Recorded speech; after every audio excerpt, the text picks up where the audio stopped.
From Einmalines Productions, this is Singletrack episode 313. I'm your host, Matthias Eichler. Thank you for being here. Singletrack is brought to you by Electric Cable Car, your daily source of news and updates on mountain culture and the business and sport that is trail and ultra running. Visit electriccablecar.com to stay up to date. All right. German superstar Katharina Hartmuth is back on Singletrack. She just ran Hardrock, came in third, wow, and had an incredible time in Silverton, Colorado. We chat about her race, of course, her time in the Wild West of America, and the logistical challenges getting to Colorado, and her dealing with recovering from a late injury. All this and more on this week's episode of Singletrack. And as you might have noticed, it's August, and you know what this means. It's UTMB month. The most glorious time in trail running. Lots of UTMB related updates are hitting Electric Cable Car in the next few weeks. And the next couple episodes of Singletrack will be all about the race, the runners, and the iconic town that is Chamonix. But first, here's Katharina. Katharina, you're back on Singletrack. Super excited to have you now back remotely. You're back in Zurich, Switzerland, and I'm also back home after we've seen each other in Silverton just a week ago. Yes, hi everyone. So yeah, I'm back in Switzerland for a week now. And it has been weird. Weird transition from being in the San Juans for like 2.5 weeks. And now just back to work, back to everyday life. It hasn't been easy, no. I know that re-entry is always a little bit hard, right? Probably after every race and after every big event, but Silverton is something special, right? You were so remote, you were in such a different kind of world, and so we should talk a little bit about this. You had contacted me a few months ago, sort of desperate and saying, I don't know how I'm getting to Silverton. I have no idea. No, I'm making this up. You know where Silverton is on the map. But it's hard to get to, especially for a European. So why don't you kind of quickly tell that story of how you get yourself to Silverton, and then we'll talk about the time there. Yeah, so it was actually the lead up to the race was not optimal in many different ways. So yeah, it was not so easy to organize like the travel and accommodation and getting a crew there, having a pacer, because I think the main issue, if you want to call it like that, was that nobody from Europe could join me. In the end, I want to say that this was probably the best thing, but back then for the organization and planning and everything, it was a bit tough, because I was lacking connections in the US, which would have made it way more easy to organize stuff. So yeah, it was a few weeks where I wasn't sure if I could actually manage to go there at all, because Silverton is very small. So I think one of the main problems while planning was accommodation. Because there is not so many hotels, and all of them have been booked out because, well, the thing was due to my injuries that I suffered from in winter. There was for a long time I wasn't sure if I could do Hardrock at all. So I didn't want to go ahead and, already pay for a hotel room I wouldn't use in the end. So when I finally decided to go there, that was tricky. But then luckily at some point things began to fall into place, and I actually reached out to a couple of people, even if they were not at Silverton at all, but I knew that they had some connections in the trail running world. And then they connected me again with other people closer to Silverton, and then suddenly at one point it was like in the span of a couple of hours I had accommodation, I had a crew member, and then the next day I had a pacer. So that was actually cool to see. And then that was the moment where I actually only, I think, 3 weeks out of the race finally booked my flights. So you lined up everything else beforehand, and then the flight was like, okay, now or never. The flight you can't get refunded. Yeah, Everything else exactly. you can. I didn't want to spend all. I mean, I know, in the end, luckily, Hoka, my biggest sponsor, they pay for most of it, but still, I didn't want, to spend their money, and then in the end, it wouldn't work out. So I wanted to be sure that, I have a roof over my head over there, and that there is some people I know. I mean, I needed someone to pick me up from the airport in the late in the night and stuff like that. So I just wanted to be sure that everything is has a solution, and then I booked the flights. Yeah. Yeah.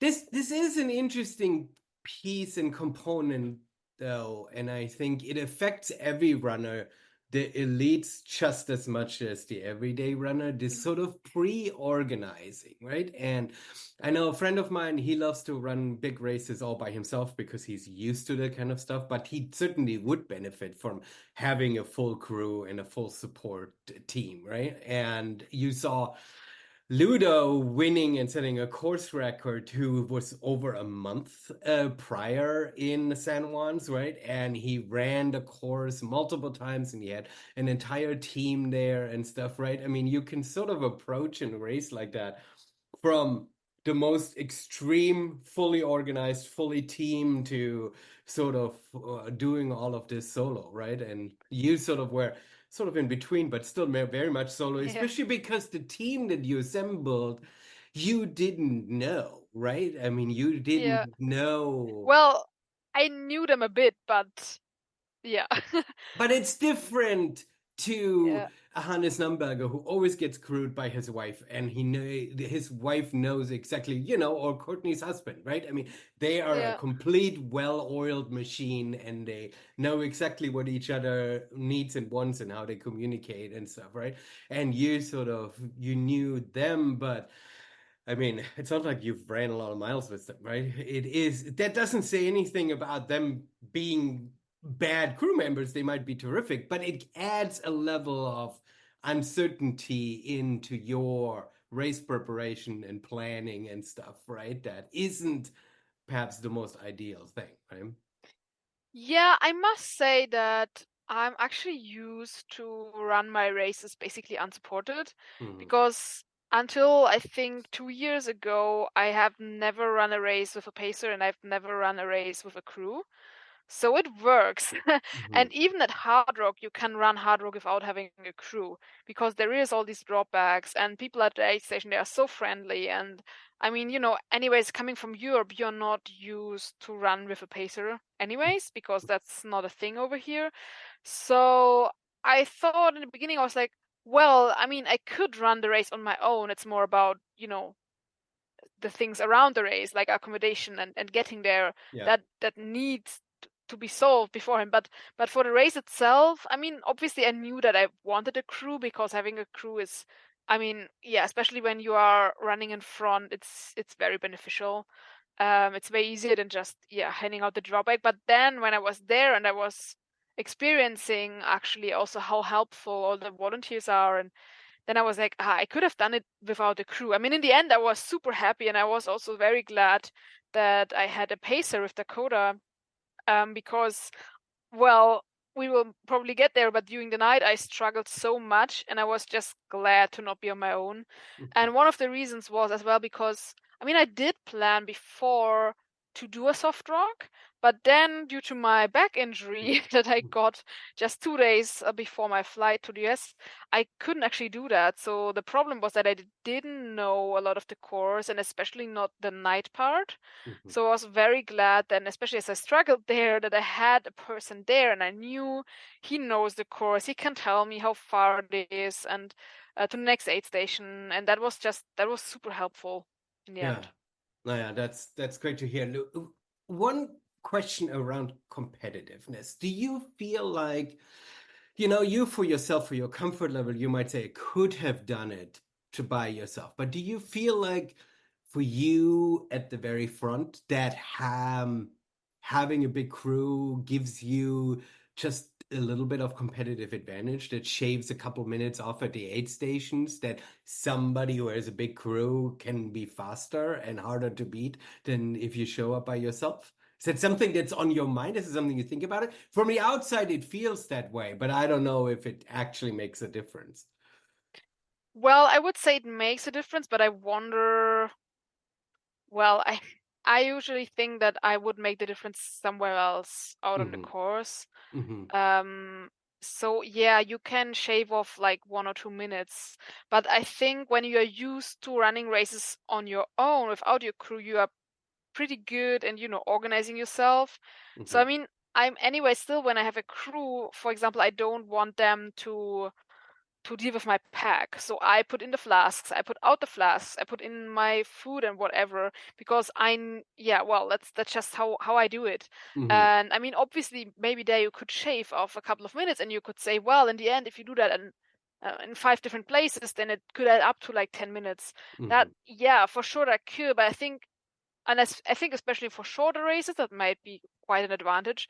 But I think for a race like Hardrock, you lose so much time in other places that I'm actually, well, for at least for me, well, it's not that much about Hmm. that type of competitiveness. Yeah, I think I can shave off these minutes somewhere else, and actually I also like to don't rush too much in an aid station. I mean, if I take there a couple of minutes more, then maybe I'm faster in another section. So Hmm. yeah, it's hard to tell.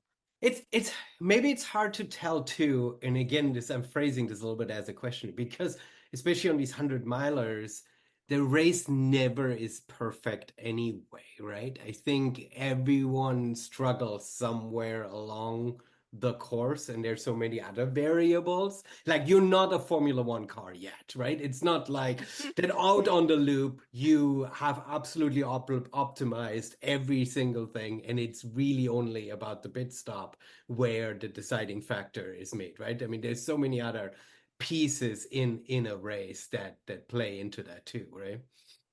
Yeah, for sure. I mean, these races, they are so long.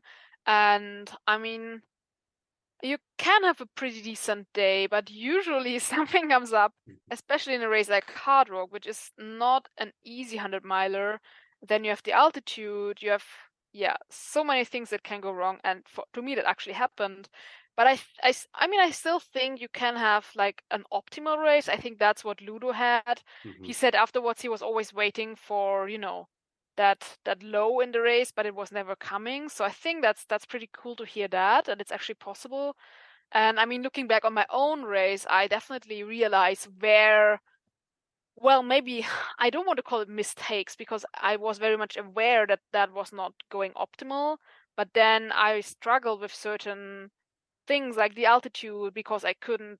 One of my main problems was I couldn't train eating before at altitude because I couldn't train at all at altitude. Hmm. And I was actually surprised that I could run so well and that my lungs and everything worked so well with me just being there for 2 weeks. I mean, I could only do a couple of hikes, Hmm. but I was basically sitting around there at almost 10,000 feet, and that was enough for me to adapt, which is crazy. But then on the other hand, I couldn't, like, guys like Ludo, he just ran all the time. He was training all the time. He was training his gut also all the time. And I couldn't do that. And I think that's something, well, that was just how it was. And then in the end, yeah, unfortunately during the race, it really hit me. And then that got really bad and I really struggled with that. Hmm.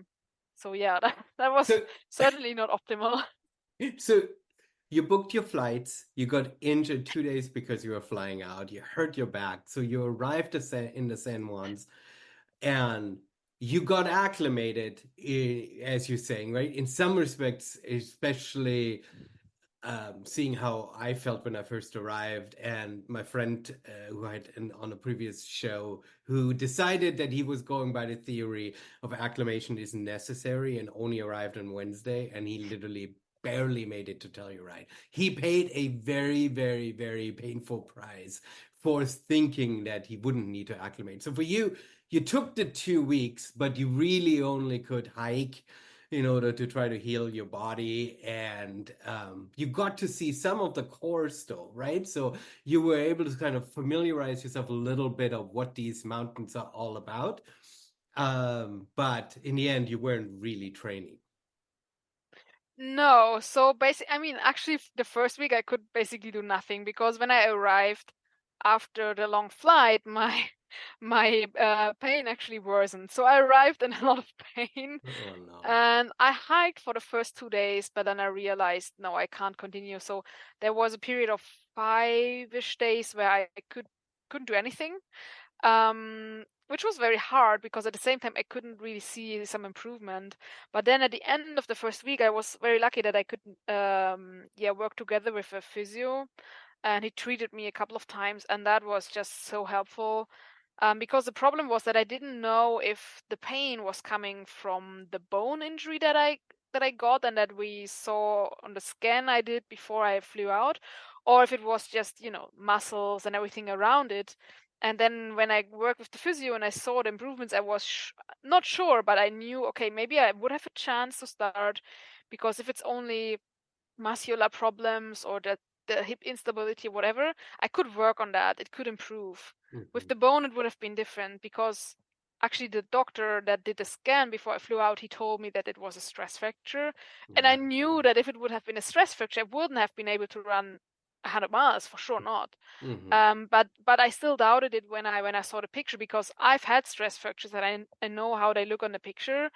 So it was like, okay, I don't really know what's going on in my body right now. I just felt that I shouldn't move too much. And then with the physio, it improved, and I was able to get at least a couple of hikes in. Not so much in the course, though.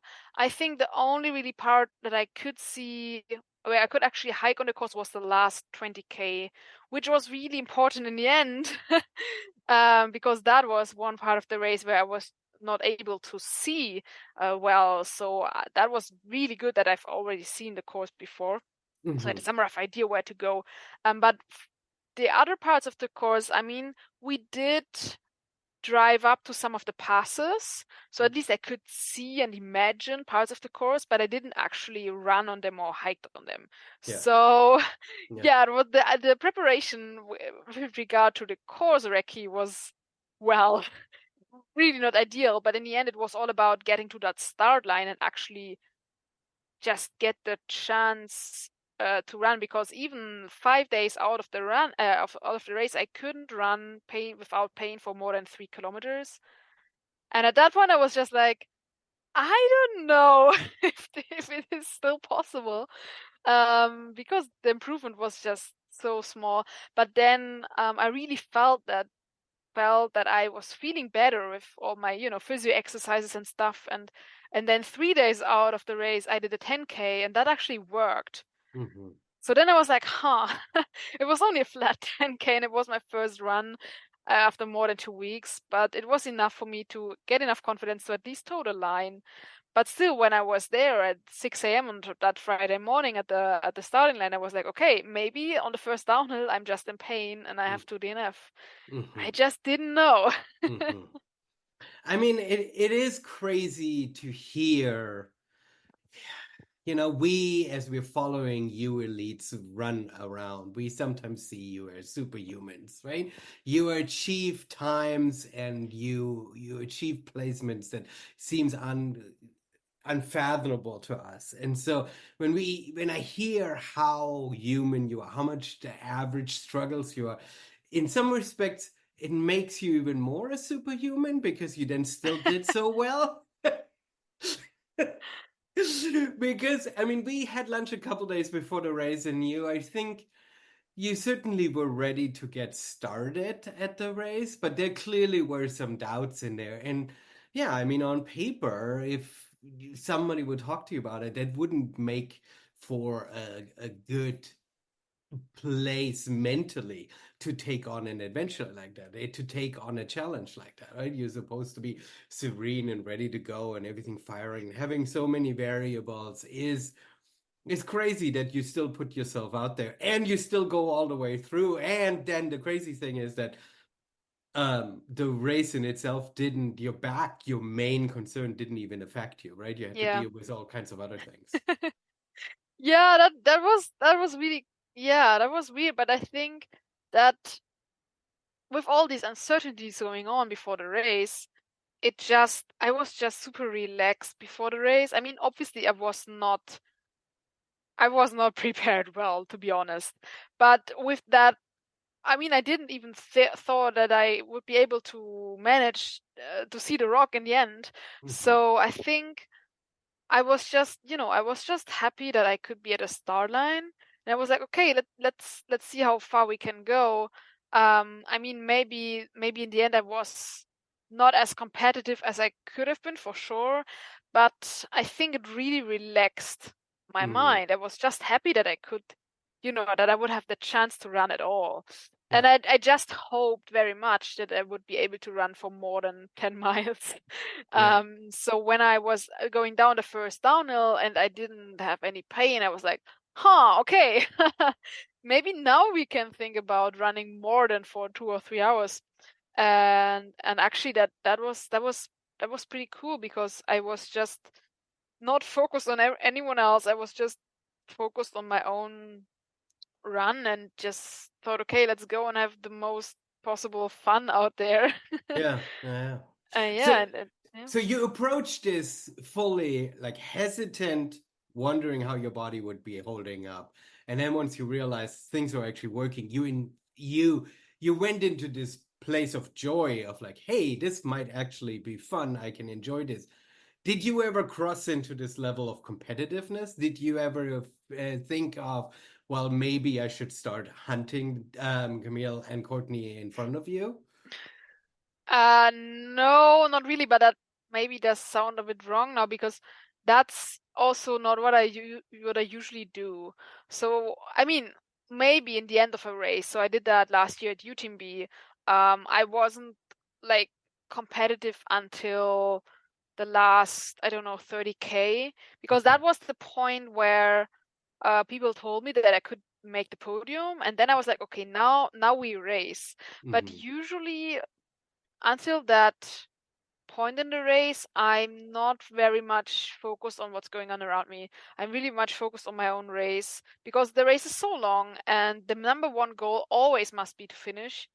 And so that was the same for Hardrock. I mean, I always told my crew and also my pacer that because that's my usual strategy, that I don't want to know where I am in the field. Okay. I don't want to know any splits or whatever. It's hard because people usually tell you. Hmm. Hmm. And somehow I knew because in the beginning I was running with Courtney and I saw the small group of men ahead, so I knew very well where I was positioned. Yeah. And so in that race, now it didn't really work out, but last year for UTMB, for example, it worked out so well because Mhm. I just could focus on my own race. Because, I'm doing the best I can anyways.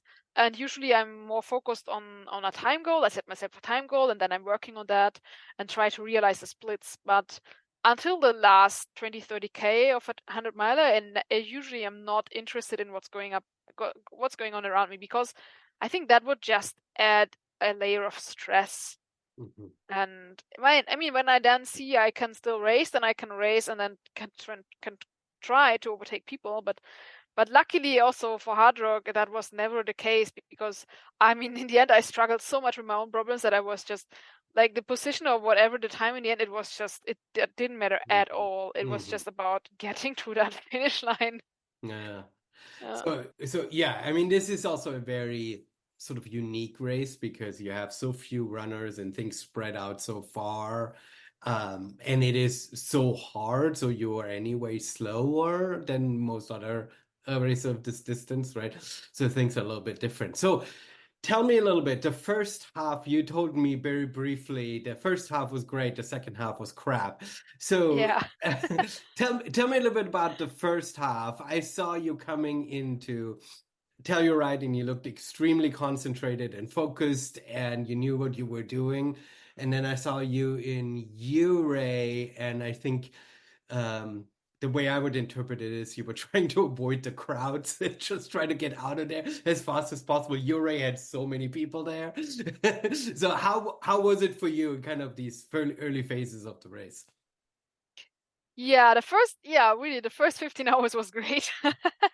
So in the beginning, I was just, it was fun. I started out running with Courtney a little bit, and then on the first climb, I let her go. She wanted to take turns with me, and I was like, nope, we are not gonna do that because I don't want to blow up on the very first climb. Yeah. So I let her go, but it was great because within like 7 or 8K, I was just on my own, which I Mhm. love because that then I can just do my own thing. And I think in the morning it was so pretty. I was just enjoying being out there and without any pain. It was just great.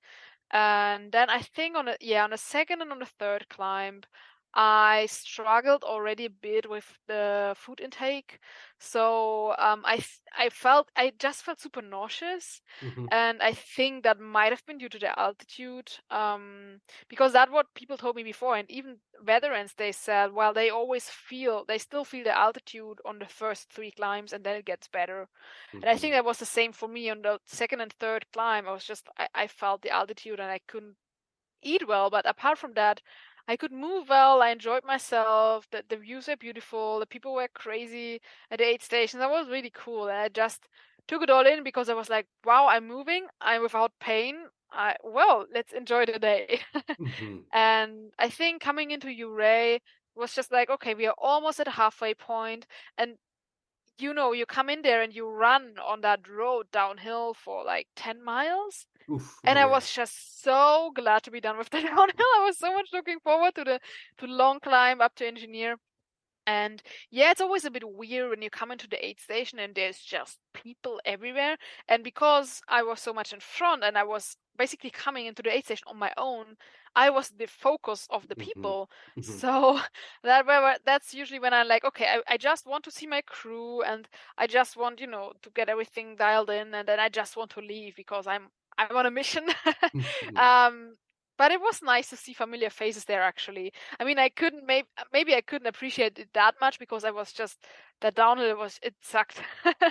But It was also the really hot part of the day, it right? It was, was this yeah, it was early warming up. afternoon and stuff. Exactly. And so coming into Uray felt really hot and muggy and sticky. Yeah, it was. So I couldn't wait to get out of it and, climb up to some nicer place again. But it was nice. I mean, they gave me some popsicle, and it was Nice, like, nice. okay, this is cool. I've never had a popsicle in a race before.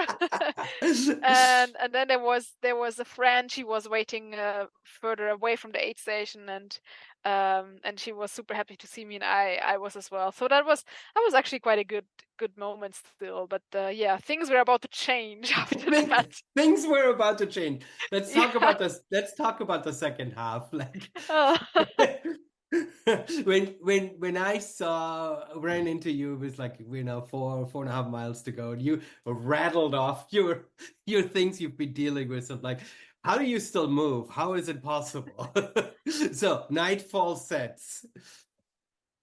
Yeah, so, well, I was still lucky that I could do the whole climb up to O Point in daylight, which was nice because Mhm. the light was just so beautiful, and it distracted me a bit from the long climb. I was still feeling well. I think the first problem started earlier, but it didn't affect me that much there yet. But um, already around kilometer 40, I started to develop a bladder infection, which didn't cause that much trouble back then, but it intensified. So I think that was when I was running down to Animus that that's one of the first, yeah, that's the first time after Uray that you have actually a road to run on for like Mhm. a dirt road for like, I don't know, 7, 8K or whatever. And that was when I realized, oh no, this is becoming a problem because I was actually having quite some pain while running. Like the hiking was still fine, but with the running, I was just in pain with the bladder. So I had to stop like every couple of minutes to hike a little bit Mhm. on that very well runnable road, which was annoying. Mhm. And I think in my head I was a little bit like, that's a bit too early to have such a problem. Yeah, And to I start. just Yeah. thought about how to solve it or what I could possibly do. And then I saw my crew, which was good. And then I knew there was a long climb coming up. So I was like, okay, maybe it settles a bit with the bladder. And then is a climb up to Handy's Peak, which is the highest point of the course, and also the highest point I've ever been up to that moment. Yeah. And it's super steep, and it got very dark then. And I think I was still moving super well, but I felt that it took quite a lot of energy out of me. Mhm. And the problem was that at this time, yeah, the night was coming, and I always struggle a lot more to fuel during the night. Mhm. And I remember that I was at the top of Handy's. There was people there, and I told them, "Well, I struggle. I should eat more. I struggle with my calories." And I think I already knew that that would become possibly a big problem later, that I just couldn't eat well. And so after Handies, I could still continue well, but yeah, the energy depletion just intensified because the problem was I was getting so low with my energy that I couldn't really take up anything because I just felt sick immediately. And I think there I also remembered, okay, damn it, I already struggled to eat on the first two passes of the day, so I really was already in quite a low, even though I could still move well. And so then at Sherman, which is kilometer 120, I picked up my pacer, Dakota, and we still could climb well, but I always told him, hey, I need to eat, I need to eat. And he tried also to remember me, and I tried to eat, but I had this waffle, and then I tried to eat half of it, but still 10 minutes later, it was still in my mouth because I couldn't swallow it. So it was horrible. I just really couldn't get in the energy. And then we reached some point in the middle of the night, like 2 a.m. at the top of that climb, where I just bonked. Where just from one moment to the next, I realized, okay, now we've got a problem here, a serious problem. Yeah. I mean, I still could move, but I was suddenly so slow, and at the same time, I just struggled with the energy intake, and that's when the slow grind began. I don't know. I mean, I feel you say the slow grind when you still smoked me on the downhill. I could not keep up with you. I mean, you were still moving so fast. I mean, That that was might when I was actually moving better than in the end. Okay. Yeah. So it's amazing to hear how much basic fundamental struggles you had to deal with on this race, and you were still able to execute so well. It's super impressive because we've all done these races. We've all had to sort of problem solve along the way, but so many times some of those things that you're describing are complete game over, right? I mean, were Yeah. you at this point anytime where you like, I'm close to game over, I need to pull the plug? Or were you still very much for yourself because of your experience and whatnot? You're like, okay, this is really a shitty situation, but I'm gonna kiss that rock. Well, I must admit that I've never felt that bad in a race before, so it was definitely a new low reached. I mean, obviously experience helps, and I think you just go into this autopilot mode where you just move and you're just like, okay, as long as I'm moving, at some point I will reach the finish line, no matter how long it will take me. Yeah. The what really struggled me was that I was spending so much time in the aid stations, which I usually don't do because there you don't move, right? But the people made me stay there because they told me, and they were right, totally right, that I need to, feel better and eat something because it only gets worse if I don't. So I think in the end I spent like over 2 hours in the last 3 aid stations, which is ridiculous. Yeah. So much time. But I just, as Dakota said, I had to learn how to eat again, basically. And the problem was then really that it really affected my muscles. I really felt in my muscles the lack of glycogen over so many hours. So that was a problem because hiking and running also got just very painful. And it was not that, I was not undertrained or something. It was just the lack of energy. And I think when the only moment where I was really like, okay, I don't know if I can't finish this, was at Cunningham, the last aid station, because another problem was arising, that during the sunrise, I realized that I lost my vision, or that I was losing my vision. So I just could see only very blurred. I couldn't see the course markers anymore. I couldn't recognize the map on my watch, so I was very much dependent on my feet, which I could still see on the trail. And Dakota, who was telling me, well, there is a marker, we should go over there. And that was why I said in the beginning that I was so glad that I knew at least the last 20K of the course, because at least I had a rough idea if I should go up or down the mountain and what was coming up next.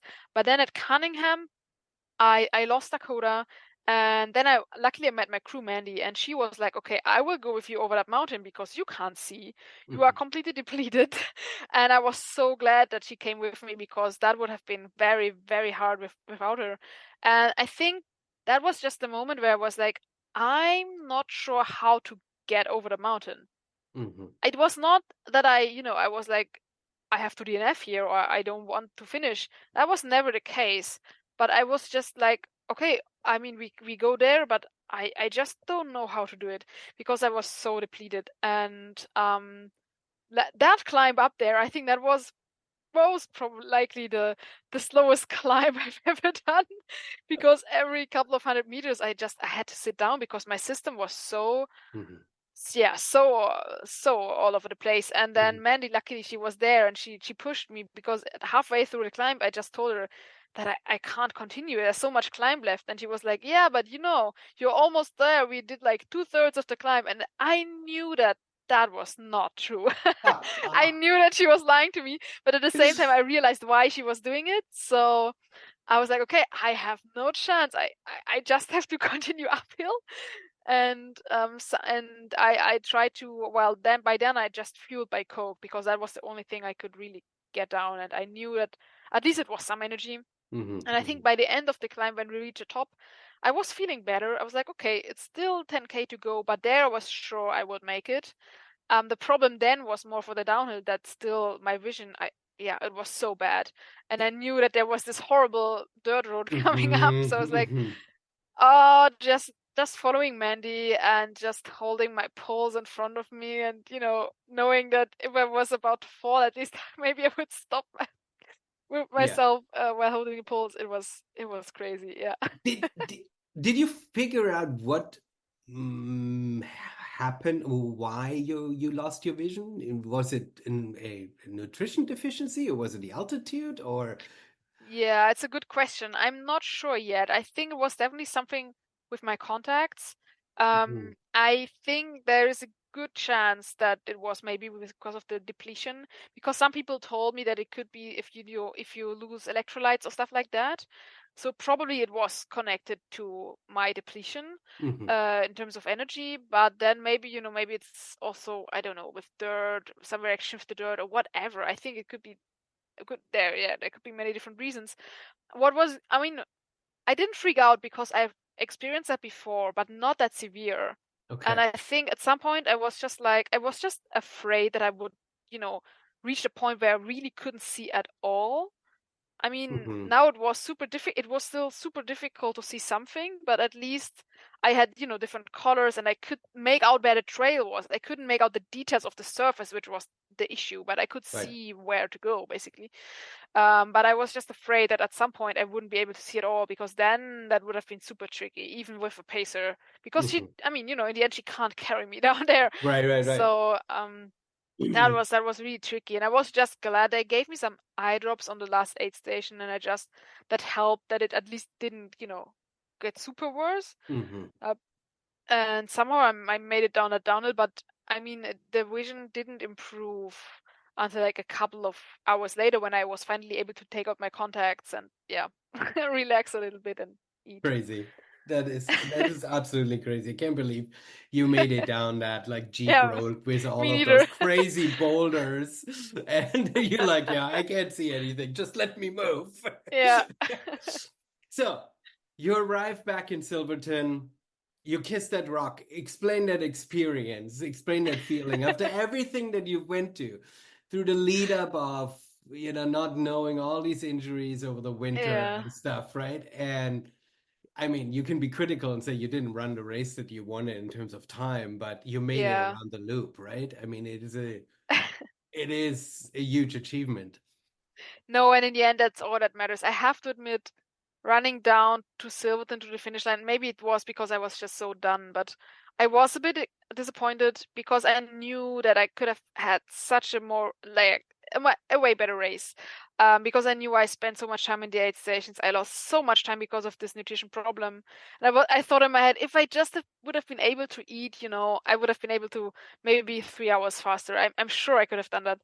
But then yeah, I quickly realized that actually finishing the race was so unique because the day before, if you would have asked me, I would have been like, well, I don't give myself more than a 50% chance Hmm. Hmm. because of this back issue.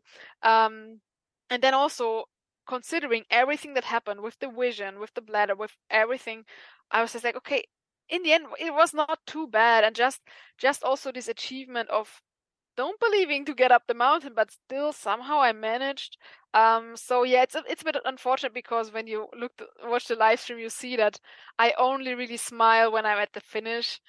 Because before running down the last street, there was all these things were in my head, and I just couldn't really smile, and that was a bit annoying because usually I have this smile with me because it helps me. But then when I was reaching the finish line, I think that was the moment when I realized, okay, now I've actually done it. And there's a funny moment because I stood literally like 30 seconds in front of the rock because what I didn't know was that the time only stops when you kiss the rock. But I was only told the day after, and I was like, damn, I looked like an idiot standing in front of the rock. But at the same time, it really was, I think, it also was a bit symbolic because I was just like, I needed to take a breath, and then I could, end the journey there. And yeah, that moment was very special, to be there and see some familiar faces and to realize, okay, somehow I managed. No, that was cool. But and I think I recovered quickly. But it was just those first moments there, sitting down on a chair and talking to some people and like getting rid of some emotions. That was very special. Yeah. Yeah. I mean, does this particular finish line, how does this compare to other races, right? Hardrock is such a small race. You end on this dirt road in this tiny town, right? I mean, it's such a unique event, and people for its size, it's nobody in the world should know about this event, right? Yeah. Right? And yet Right.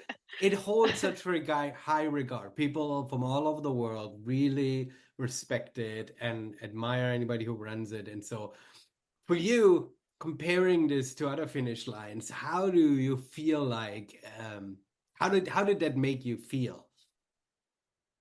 Yeah, it's special because it's really small. It's almost like, it's just, I mean, there are a couple of people. Yeah. Mhm. That was nice because I was finishing also during the day.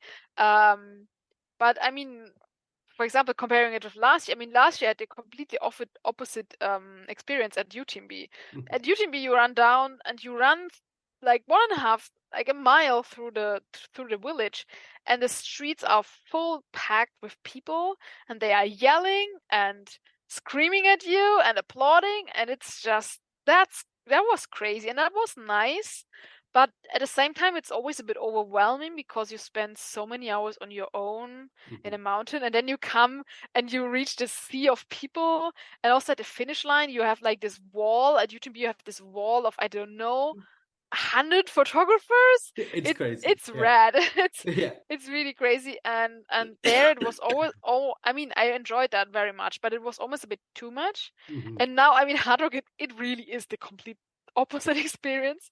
But it was, for me, it was good because I think I wouldn't have been ready, for a sea of people. Mhm. I was just Mhm. like, okay. I mean, also, I mean, I stayed like 20 minutes at the finish line, and then I went back home to take a shower and to just calm down. And I didn't speak to a lot of people actually until the next very early morning when we went back to see the last finishers. And then I was also ready to to talk to people. And yeah, it was just, for me, it was great, because this is, I mean, it fits to the race, right? I mean, in the end, yeah, it's still a race. It's very competitive. It's very hard, but hard work, it's so much more about just going out there and adventuring.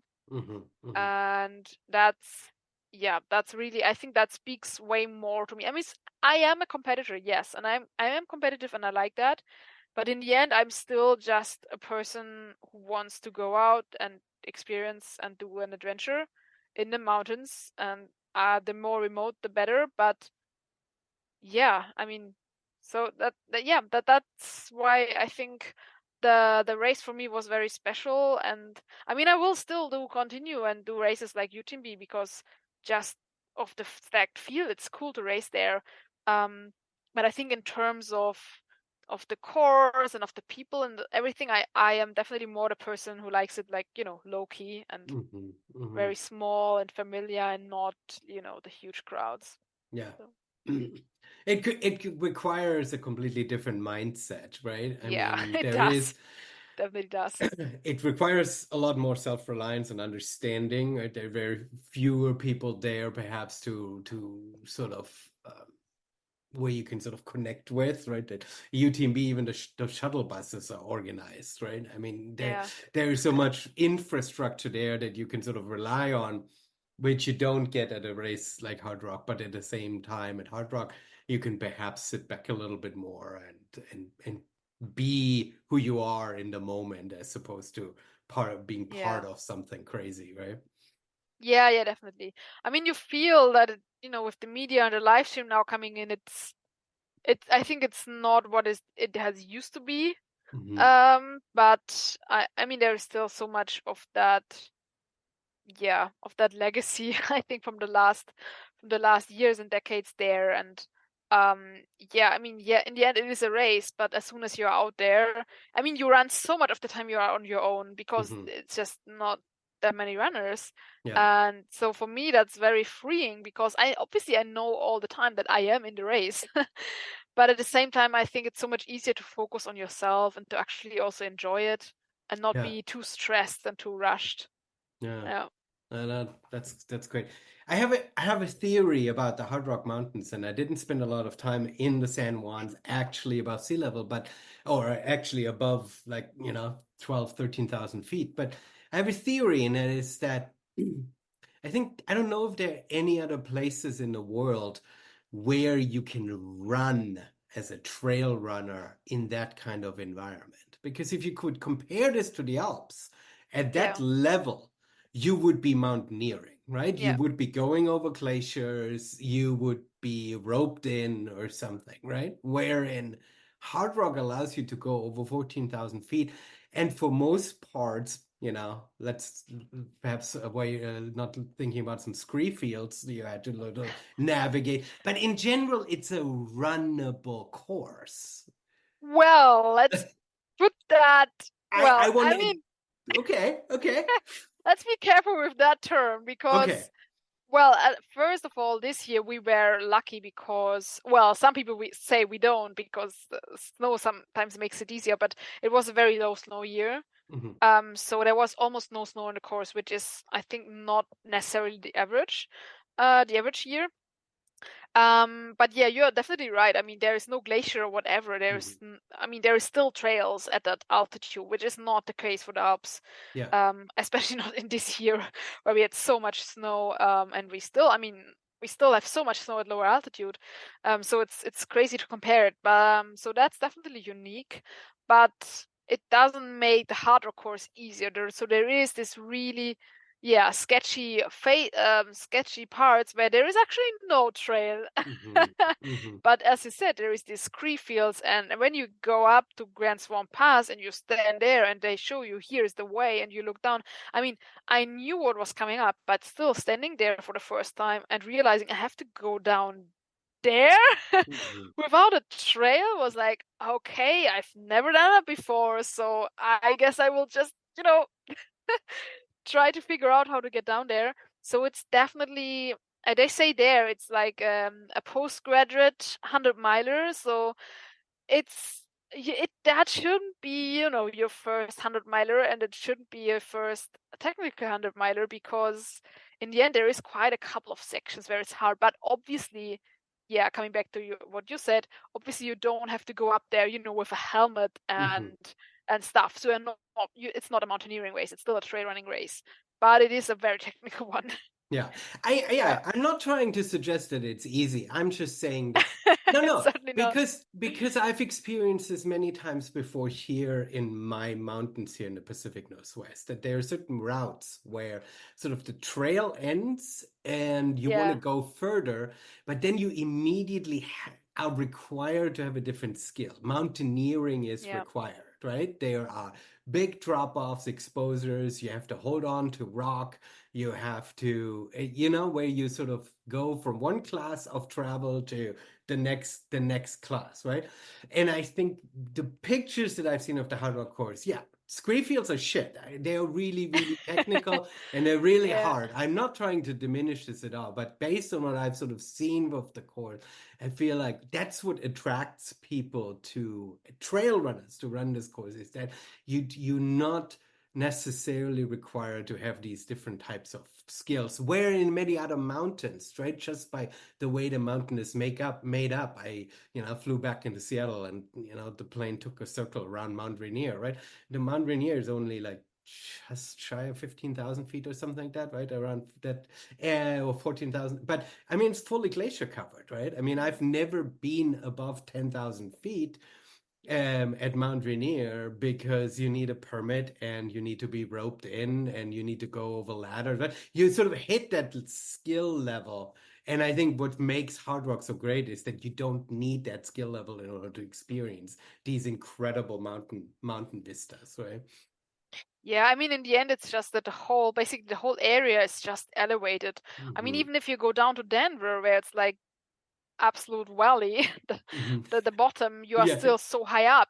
yeah, yeah. So it's like, and also the mountains, they are not higher than here. It's just that the valley is already so high, Mm-hmm. and so in the end, that has this effect. Then, yeah, It creates a very unique experience to yeah, allow you to run that course, right? yeah. And stuff, which is super cool. Well, now let's switch gear. You just came back, and then you were immediately behind the microphone. Tell us a little bit about your experience. You jumped right in. Igo Ultra Trail happened this weekend, and you were in the commentator booth. That's a very different, like putting one hat on to the other. How was that experience? Yeah, it was great. I mean, I've done some commentating last year, for another event in Switzerland, and I mean, I've wanted to come back to Eiger because I mean, it's one of my all-time favorite races for sure, and I've been there all the last few years, and now with Hard Rock being the week before, I was like, okay, for sure, I'm not running, but there was the opportunity again to commentate or to help with the commentating, and that was nice because I mean, I met a couple of friends over there who were running, so it was nice to see them again. But then I was also glad that I could just escape to the studio where it was only the two of us. And it was really funny to, again, switch sides and just, talk about what the runners were doing all day because I know the course so well. So it was always like, oh, now they are going up there, and then they were going up there, and now they will for sure feel like this. That was good fun, yeah. Is it culture shock to go from hard rock, dusty, small town and super small race to the craziness of Eiger in the heart of Switzerland, a UTMB event with thousands of runners? Does it feel like a culture shock, or does it still feel like the same sport in just a different color? Well, a little bit. I mean, I was not going straight to Chamonix, so I was fine.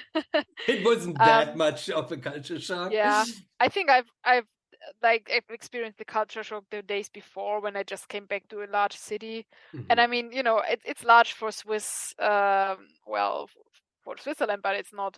I mean, there are larger cities definitely, but yeah, I struggled a bit with being among so many people. Um, yeah, I mean, we were still in the mountains, so I headed out the next day, and I was on my own on the trails. And I was like, okay, I'm fine, I'm fine with that. But I think just in general, if we stayed at a place with just less people for a while, you will have that experience, no matter if you go to a city or if you go to a race with many people. Mhm. Um, yeah, it's for sure it's different, of course, especially as there were so many people running there, over all the different distances. Yeah. Yeah, but it was nice to be there. But yeah, then I was glad with my job. I was happy to stay in the studio and just sit there and talk all day. That's Was a amazing. nice change. That was a nice change. Yeah. Perfect. All right. So you fully recovered back is Well, Question mark? Are we Question mark, yeah. It's at the getting place? better with each day. It's getting better each day. Well, perfect. But it's getting better in a way that you can already set your sights toward your next goal, right? So talk a little Yes. bit about the goal. That's been a goal for a while now, right? You've wanted to Yeah. do this race, you've attempted it. Let's talk about Tour. Yeah, exactly. So there is still a couple of weeks, luckily, to prepare for that one. But yeah, my second main goal, if you want to call it like that, of the season is for sure Tour de Géant, which will happen again in September in the Aosta Valley. And yeah, I mean, I've been there last year, but last year I pretty much, it was more like an adventure run. I mean, it anyways is, but last year it was like this year, the week after UTMB, and obviously I ran UTMB last year, and then it was just something I wanted to try, and I would just wanted to see how far I could go with 100 milers still in my legs. And I mean, I knew before I started last year that I would not finish that race, because that was just, I mean, I would have hurt myself too much, and I didn't want that. But I still went there, and I could see the first 130K of the course, and it was so nice. And I think it just confirmed to me that this was really a bucket list race. Because if you would have asked me like 5 years before, if I would have like one race I wanted to do, it was not UTMB, it was not Hardrock, but it was the Tour. Okay. And so when I dropped there, I already decided I have to come back next year. And so yeah, that's why I decided that this year I want to give it a more proper go. So no UTMB before. UTMB can wait for another year. I mean, you know, I'm still young in terms of ultra runner age, so I'm sure that there will be many more years where I can run UTMB. And I think, yeah, with the Tour, just the trails there, it's so rad. It's so technical, the race. It's so hard. I mean, it's not only because of the length and the amount of climbing, but it's just a hard race. It's very technical sections where you don't move a lot. So it really speaks to me, and luckily they invited me again. So I will go there in September, and hopefully this time we'll be able to finish.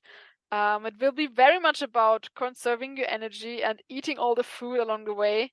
Luckily, it's not at altitude. Well, you cannot call it altitude. And yeah, I think it will be much easier for me to eat because it's also a slower race. So I hope that I can, deal with that, and then it should be a great adventure. So I'm very much looking forward. If you say the trails are technical, is it just uneven surface? Is it borderline mountaineering? Just describe the trails a little bit. Yeah, so it is. Well, you have all kind of terrains because you have 350K. So there is also some runnable parts in the valley. But usually, what you do is you go up one big mountain and then you descend on the other side, and then there is the next one waiting for you. And especially on the top of the mountain, so there can be these huge boulder fields where you're just jumping from one big boulder to the next. And then there is also scree fields at Tor, and there is this, especially the passes, sometimes you come up and it's very sketchy because it's in the middle of the night, and maybe there is some rope or whatever you have to hold on to. So it's also quite exposed in some places. I was actually quite surprised last year because especially in the second half of the race, you are just so tired, so sleep deprivation just becomes such an issue, and you're just not that concentrated anymore. And I think then, yeah, it is really tough because it anyways is already, you have this, it's not mountaineering yet, but it's this what you would call in Switzerland alpine trails. So it is it with exposure and with, you need to have a steady walk, still. And yeah, it's sketchy. And it's yeah, that's a good description, right? These trails where you're clearly not running anymore, right? Where you are Yeah. safely navigating, right? And where you just don't want to fall. yeah, no, absolutely. Yeah. And those kind of adventures, this is your jam. This is what attracts you, right? Being out there by yourself for Yeah, days. at least it's like something that I want to be complementary with with the other racing. I also really like 100K races. It's really cool because you just can push all the time and you are finished after a day. And I like that as well. But I think for me, adventuring and exploring is such a big part of why I run on the trails. And I think with the Tour, I'm really excited because yes, it's still a race, and yes, it's still competitive, but it has so much more of these other things where you not feel like being in a race anymore, where you sit down, where you eat your bowl of pasta in the evening because that's what gets you up the next mountain, and I would never do that in 100K. And where you have to deal with the sleep deprivation, where you have to think strategically, should I sleep now? Should I sleep later? For how long do I sleep? So I think that's cool because it's such a different component. And also I've already experienced that last year, that with the people in that race, it's such a cool community, because Tour is one of the very few races where you do such a long distance and you go on your own and you don't have, to team up. So everybody in that race really well knows what the other people are going through, because we are all in the same adventure. And I think that's very special as well. And then also, in Aosta Valley, the people there, the Italians, they are so friendly, so supportive, and it's just a great atmosphere around the race. But it's not about, performing or getting a certain position. It's just about going on an adventure and then hopefully finishing it in good spirits. So yeah. And that kind of event is set up that you don't need a pacer and you don't need a crew, right? There's enough. A crew is very helpful. Okay. Last year I did it without. It's not necessary to have a crew. I will have a crew though this year. Oh, okay. Okay. Because they are there, it is really helpful. Because you have these big bags, and then if you are on your own, you have to search in that bag for hours and you don't find your stuff, and it's just I think in this case where it's really all about saving all the energy that's possible. I'm very happy that I will have a crew this year there. Okay, that's good. That's good. But you could do without, so yeah, people are doing this. People are doing this. Well, Katharina, that was an incredible story to hear, kind of your larger, more detailed hard rock experience and your America experience, how you sort of life in Silverton unfolded. Yeah. And I'm excited to follow along now in your lead up to Tour. We will see each other in Chamonix, and the week before you'll definitely be there. We'll link every important link in the show notes. Anything particular? Instagram? Anywhere else we need to link to? People can follow me on Strava. I'm not very active there. I don't follow people back. I just post my workouts there if people are interested in what I'm doing. Mainly Instagram. It is a good follow because you do so much cross training and you do so much biking and swimming and stuff like that. So it's kind of interesting to see that you're not if you want some inspiration how you can do it without, running 100 miles every week, then you can follow me over there. Fantastic. Katharina, thank you so much for all your time, and I wish you great recovery and focus into the next training block, and we'll see each other in Chamonix. Yeah, thank you. It was great to be here again.